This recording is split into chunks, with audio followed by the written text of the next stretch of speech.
All right, welcome back, everybody, to Vision Pros Live. I'm your show host, Jackson Callum, founder and CEO of First Class Business. And I'm diving in with Deborah Heiser of the Mentor Project, who is launching a brand new legacy, a brand new brand called My Legacy Tree. And we just talked about Bob Lefkowitz and how he inspired this Pulitzer Prize winner who also wanted to understand and see the impact that he was having beyond what maybe first readily available, and how that can help us move from floating through life to really invigorating ourselves and living with purpose. So Deborah, let's just dive right in. What is My Legacy Tree? Is it something we can go and play with right now? Is it something that's being built? Let's hear all about it.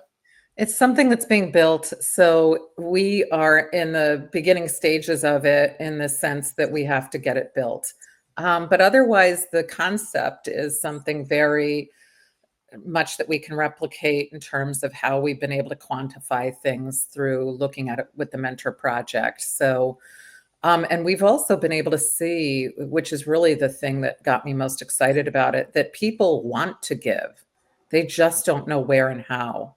And so by giving a platform that will allow people to find new places, if you see others that you're connected with who are doing things in places that you didn't know about, you might be more likely to do it, as you know, do more than you were before. So I think that honestly, we're looking at a new time in our lives where social media may not be exactly what we are looking for, and giving a bigger, deeper connection in terms of how we are connecting with others socially is something that I think people are craving right now. I think that's huge. One of the one of the things that we train founders on at First Class Business is on the art of taking interest versus being interesting. Yeah.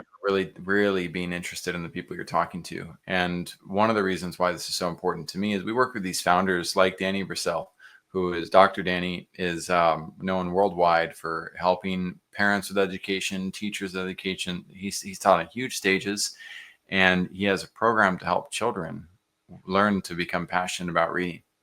And when he takes interest in somebody else, and that person gravitates towards like, wow, this doctor really cares about me, he really understands me, the reciprocal effect begins to take shape. And now this person, it may be a car salesman, it may be an engineer, it may be a digital marketer, but now when they take interest in Danny and find out like, so like, what are you doing, how do your things work? And when Danny reveals then why, and I help parents inspire their children to love reading, Hmm. that person then becomes tied to that purpose in a way. It has an opportunity to really step in and say like, whoa, that's big. Like here I am. Um, they might feel bad about selling cars. They might feel bad about being an engineer. I don't think they should. They got their own trauma stuff to work on if they don't feel good about what they're doing.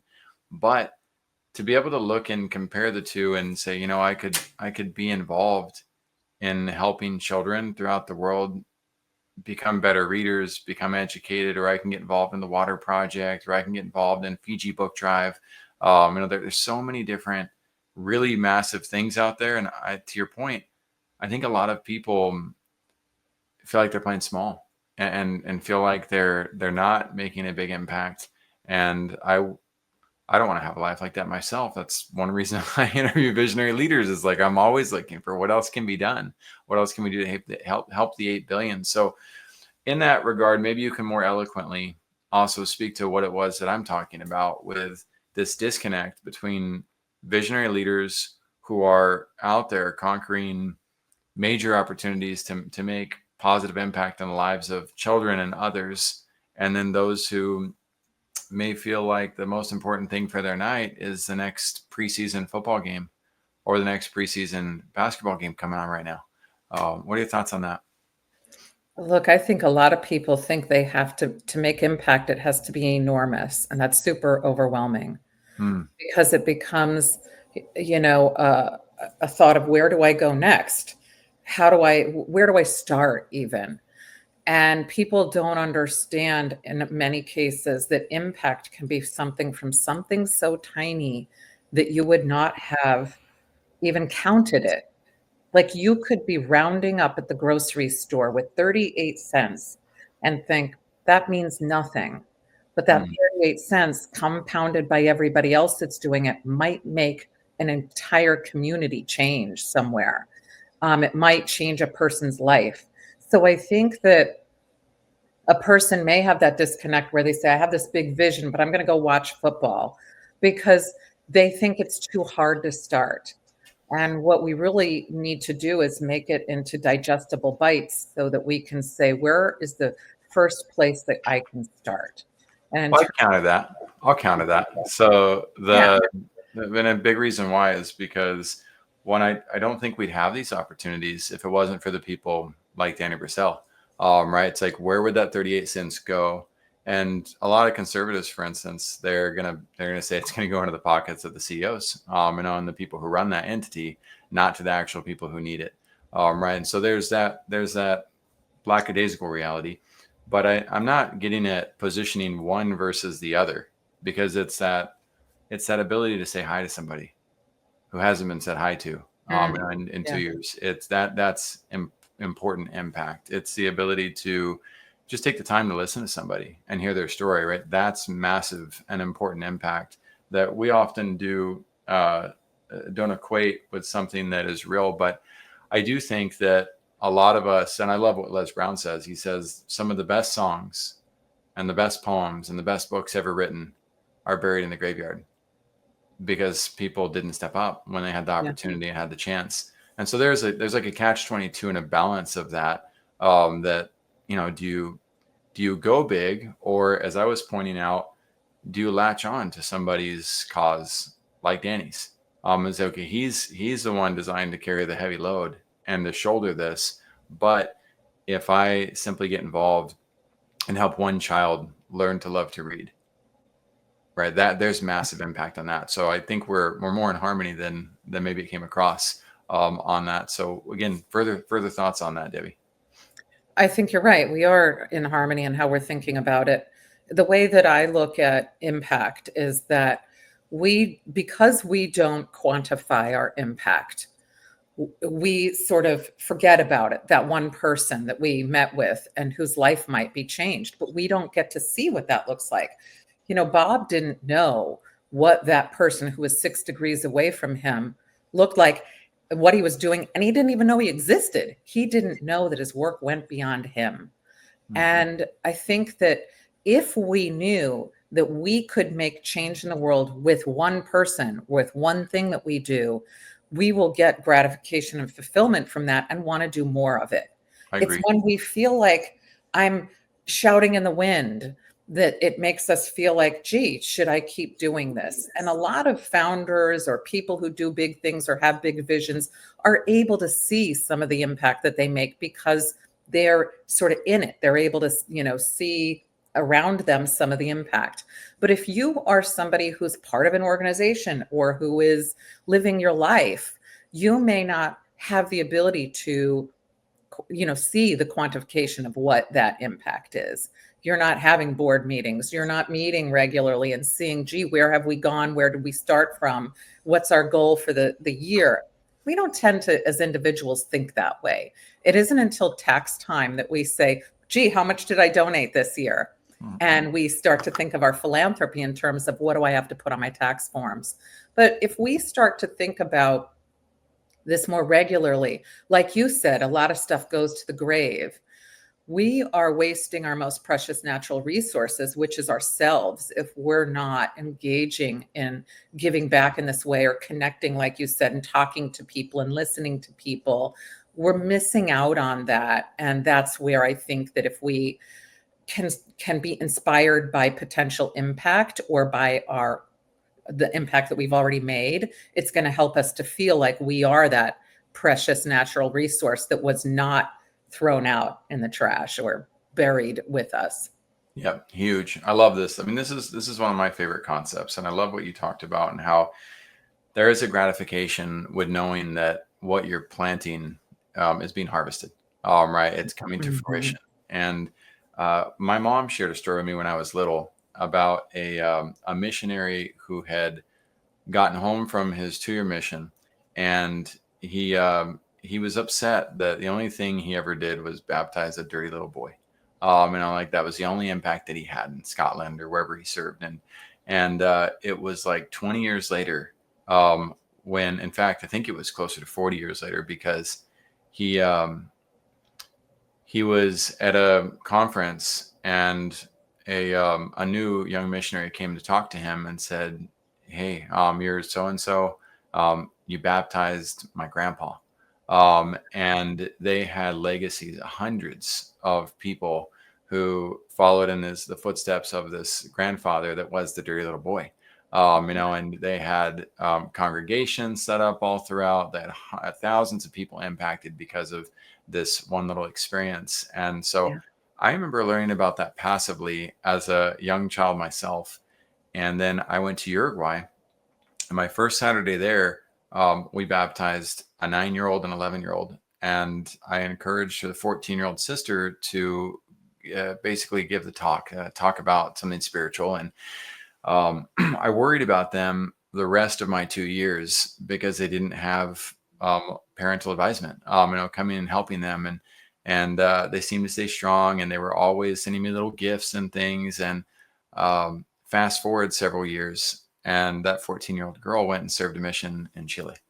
Uh, And so I was like, whoa, like this is return to story moment. Like yeah. now I'm getting to live this story. And then she got married, and she's got children, and they've stayed really, and thanks to social media, we've stayed like family. And That's we always will. And so there's this negative side of social media that you talked about too, that I think is rampant in the world. And we have such a choice to use these tools for good, and we have the choice to lose ourselves in these tools and just waste time. And to tangent a little bit further, Deborah, it reminds me a lot of the Renaissance age, where they had plays set up, and the plays were set up in large essence by governments to distract poor people, and to get them off the streets and to keep them from doing negative things. And sometimes I think a lot of people fall victim of social media in kind of the same way. They just get in this routine of diving into, what do they call it? Doom scrolling. yeah. And like there's that. On the flip side, I use social media to connect with people all throughout the world that I love, that I've worked hard to serve, that I've worked hard to help build their lives out. And the choice, listeners, it's yours. What are you going to do with the tool? So, Deborah, again, I'd love for you to take some time to speak about this. I think that you're right. There are always two sides to every coin. Mhm. And so social media is one of those things that has two sides to the coin. And we have the choice to, just the same as getting involved in terms of giving back. We have the choice of doing that or floating through life. And so with social media, we can float through social media and doom scroll, or we can, get more connected. And it's not easy always. If somebody's taking a break and they just want to relax, it's easy to start to doom scroll. Mhm. Um, Whereas, if you are looking at a lot of the, connections that you have in social media, they may not feel like you may not feel super close to them. So it's developing that takes work. And sometimes I think a connection needs to be made where you can see that connection. And you have that because you've worked with people and developed that connection. But a lot of people, especially young folks, haven't had that opportunity yet to feel like they've developed connections in big ways that they can cultivate those on social media. Their likes, their, connections that are built to say, I have this many followers. The way that people look at it is different than, gee, I have this connection. I better make sure that I'm talking with them regularly, or that I'm reaching out or finding out really what they're doing, not just the vacation photos or things like that. So It that's can where be I so am with it. overwhelming. Yeah. I love that. I can't wait to see my legacy tree come to life. I want to be an early adopter. I want to use it because All it's such right. a powerful journaling experience too. Yeah. And it's amazing. I got, again, visionaries. I'll speak to my vulnerable truth on this. One, this weekend, I did a ton of trauma work for myself. Right. And so here's a little journal journaling activity that I was working through. And then it continues to the next page and the next page. And so there was that. And I'm constantly trying to prune my social media garden. Right. And what I mean, at one time, I actually deleted over 1,000 friends. And now I look back and I kind of regret that because I didn't need to do that. That wasn't the move that I really wanted to make. What I wanted was to clean out my newsfeed so that Yeah. I could see my friends and family again. And so then from there, I started last year, I started unfollowing all the people that were just coaches or were just entrepreneurs that weren't Yeah. really connecting with me and they weren't really following up with me. They were like walking billboards. Yeah. And so they're just trying to figure it out. And I get that. So I didn't want to unfriend. So now I don't unfriend them. I unfollow so that I don't see Yeah. constant advertisements, in the form of organic posts. And so those are the types of things you can do. But I also make sure if I have a friend or a connection who happens to be a Debbie Downer, hey, no offense to Deborah, she's a Debbie Upper. But if I happen to have somebody like that, the negative Neds out there, then oh no, like I am not going to follow what they put Yeah. out there. I'm not going to let them throw their mud, or bring their rain cloud over my head. That's something to protect myself of again. And so Yeah. this idea of my legacy tree, and then being able to go somewhere holistic, right? Yeah. To go and see, wow, like is what I'm doing making an impact? Is it making a difference? Am I then able to focus and shift more time to that? Because it's absolutely, I can see the immediate reciprocal effect of being able to have access to that. So, Debbie, thank you for building the Mentor Project. I met a couple of really, really great people through that, and I'm very grateful for those relationships. And in addition to that, now we get to learn from and see the impact that Legacy Tree is going to have. So that's Thank you. And thank you for having me on. I always learn from you, Jackson. well, likewise, the feeling is mutual. So, Vision Pros, we hope that you do as well. We invite you, come and be on our show. In top right corner, click on that button that says "Be Our Guest," and we'd love to have you come share your vision with us. And we'll see you on the next episode of Vision Pros Live. Thank you for being here today. I'm really happy that you tuned in to Vision Pros Live. I'm looking forward to seeing your reactions as these episodes continue to move forward. This is going to get more and more fun. We'll have more and more engagement as well. We'll invite people to participate in the show. And thank you for giving us your time and attention. Have an excellent time building out your vision and becoming a Vision Pro yourself.